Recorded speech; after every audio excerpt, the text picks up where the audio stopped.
welcoming multiple Juno nominee, Scott Helman. It's great to see you again. Thank you for having me. All right, so Kraze listeners are digging the song Hang Ups. We're getting a huge response from it.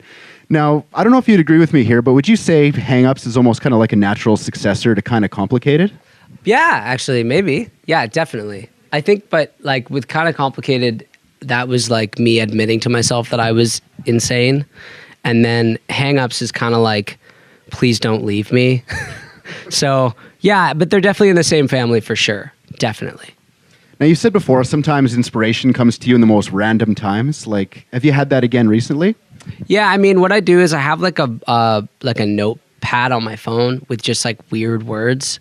Because I find when I'm writing a song, like I really like to just have a word. Like I don't want to have like some 5-page poem and like open it and be like, we should write about this, and have the person be like, okay, like I don't know, like what you want me to add to this. And I really like co-writing, so I just like to have like words. But yeah, I mean, I'm always kind of just thinking about stuff and writing stuff down.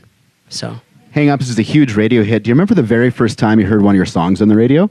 Yeah, actually, it was an Australian radio station, and it was really weird. I was making like pasta, and I was like, Mom, come downstairs. And I was like streaming this like college radio station in Australia, and they were playing Cry, Cry, Cry. Yeah, it was really weird. Super cool.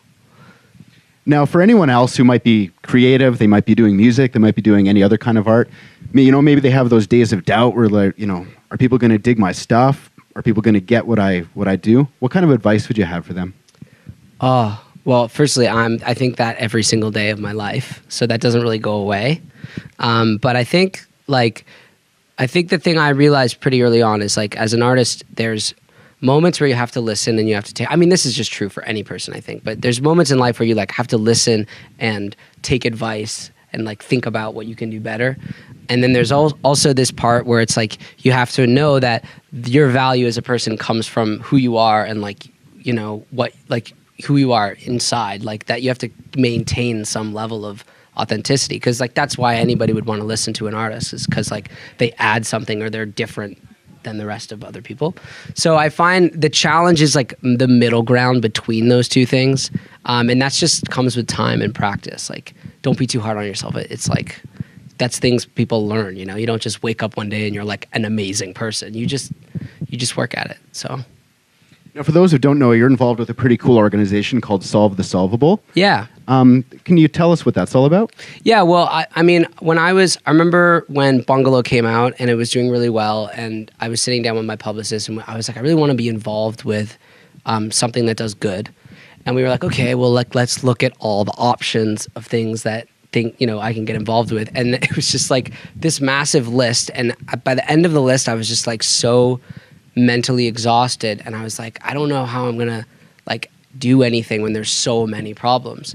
And it kind of got me thinking about like now, because we have the internet and we have like, the way we share information is so fast now and we have access to so much of it. I find, at least for a lot of young people I know that are my age, like it's just so overwhelming. Like, what do? You're just scrolling through Facebook and it's like, this is a problem, this is a problem, and it's like, I don't know how I'm supposed to help. It makes you feel really small. So we just had this idea of like, why not make an organization that doesn't necessarily have a mission in terms of a particular problem, but just has the philosophy of like, no problem is too small. And if we all sort of tackled local change and things we're passionate about that are in front of us and are immediate, then that would sort of ripple effect and, make a bigger change overall.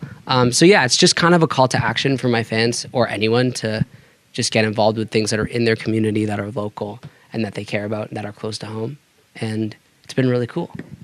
Fantastic. Now, over the past few years, you've done a ton of touring. You're going to be hitting the road again here in 2019. There's got to be a time where you've had to improvise, a guitar string breaks or, there's someone in the crowd. Like, what's kind of one of the wild things where you've had to kind of think on your feet during one of your shows?